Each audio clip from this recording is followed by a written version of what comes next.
Lesson 4, Course Layout. This activity is designed to help you learn what an AHCCS course looks like and what you should be doing to access and keep up with your work. Please watch the video in its entirety, then follow the directions to answer the questions.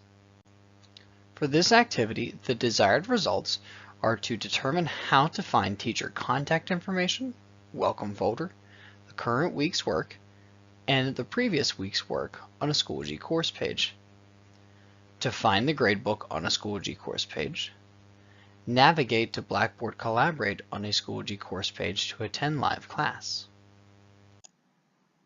Let's talk about where to find teacher contact information on a course page. First, navigate to any course page using the course dashboard shown in the yellow box. Then select a course. At the top of the course page, you will see your teacher's contact information displayed, shown here in the green box. If we zoom in a little bit, we can see that the teacher contact information includes days and times of office hours when your teacher is available to help you, their email address, any phone numbers that they have listed, as well as the live class meeting times. Next, let's take a look at your course pages to see what they might look like.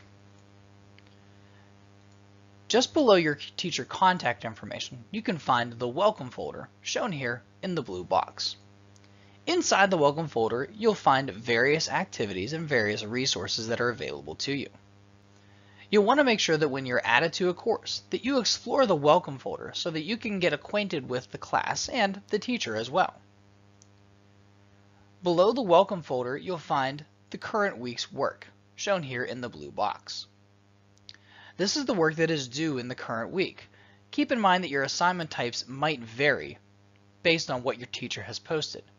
You'll want to make sure that you use what you see posted here to determine what you need to get accomplished throughout the week. Make sure that you look at each activity and preview it so that you know what you're going to be asked to do. For example, some activities may take more time than others. You may need to study to prepare for a quiz, or maybe you have a project that only looks like one activity but could take a hefty amount of time to complete. So you want to make sure you have a good handle on what you need to get done and roughly how long you think it's going to take you to get that activity completed. So make sure that you plan ahead and you know what you need to get accomplished. Next, let's look at the previous week's folder. The previous week's folder allows you to view or review any activities that were posted throughout the year. So in the previous week's folder, you can find a folder with all of the previously assigned work in the course. This allows you to go back and reattempt activities within the current quarter if maybe you forgot to complete one or want to redo it for a better grade. You're also able to go back and revisit activities from earlier in the year in case you want to brush up on the topics that you learned about. Now let's talk about assignments that will be listed on your course page. First, navigate to any of your course pages. Then take a look at the current week's work. Let's talk about the assignment names.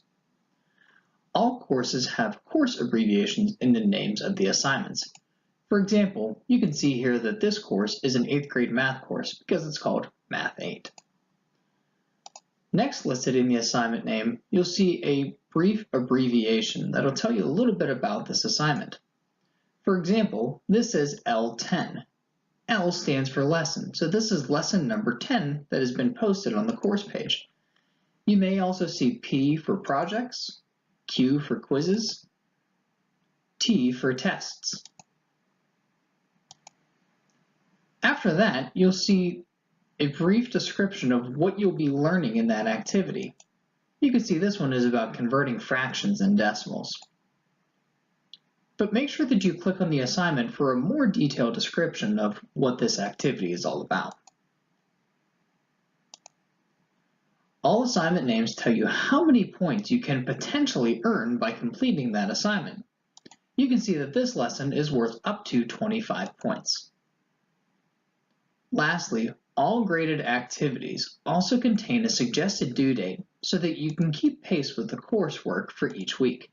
You can see this one should be completed by Monday, September 25th at 11:59 p.m. Next, we'll talk about potentially one of the most important things that you'll use, and probably the most frequently used as well, the gradebook. You can navigate to any of your course pages and look on the left-hand side of the screen below the course picture, where you will see a link to your grades.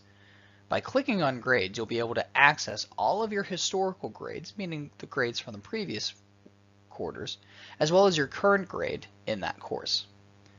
You can see that the grades is highlighted in the green box on the left-hand side of the screen. Clicking on the grades will bring up your gradebook, shown here as an example. First of all, you can see that it's broken down by different quarters. So this is showing the first, second, and third quarter. Each of these sections can be expanded by clicking on them or clicking on the little arrow directly to the left of it. You can see that each of the quarters are worth 25% of your grade, meaning that each quarter is worth the same. You can also see the grade earned for each quarter. In the first quarter, this student earned a 101%, second quarter, 102%, and so far in the third quarter, the student has an 81%. That's their current grade. Keep in mind that your current quarter grade can change throughout the quarter based on the work that is assigned and graded in your course. So don't get too excited if you see a really high grade. Remember that you can't stop working. You need to make sure that you work right up to the end of the quarter and keep a good eye on your grades. Inside the third quarter folder, we can see the list of assignments posted here. The assignments are the links that are clickable, the lessons, the CYUs, and the different activities. And to the right of that are the grades associated with those. You can see the scores out of how many points the activity was assigned. The last thing is you can see teacher feedback. Keep in mind that teacher feedback could be found in other areas as well. For example, for a quiz type activity with the little green puzzle piece, you may need to click on the activity itself and look for feedback for each question. However, for this activity, CYU1, the teacher gave feedback right in the gradebook. Now let's talk about accessing live class using Blackboard Collaborate. How do you attend live class? Remember that live class times can be found in the teacher contact information block at the top of your course page. Here you can see that this class meets on Monday at 11, Tuesday at 11:30, and so on. To access live classes for all of your courses, navigate to the top of the course page and click on the live class link, shown here in the screenshot in the green box. Then click on the live class session and select Join Session on the right side of the screen. Let's take a moment to make sure that we met our desired results. In this video, we talked about how to find teacher contact information, the welcome folder, the current week's work, and the previous week's work on a Schoology course page. We also discussed how to find the gradebook on a Schoology course page, and how to navigate to Blackboard Collaborate on a Schoology course page so that you can attend live class sessions. Let's take a look at the questions that you need to answer now. If you want to know how to get in touch with your teacher, where on the course page can you find their contact information? If you want to visit an activity from earlier in the year, which folder should you open? What do you click on to get to live class? Why do you think it's important to try to keep up with the suggested due dates on activities? Why do you think it is important to look at all of the activities at the start of each week, rather than waiting until the suggested due date to look at an activity?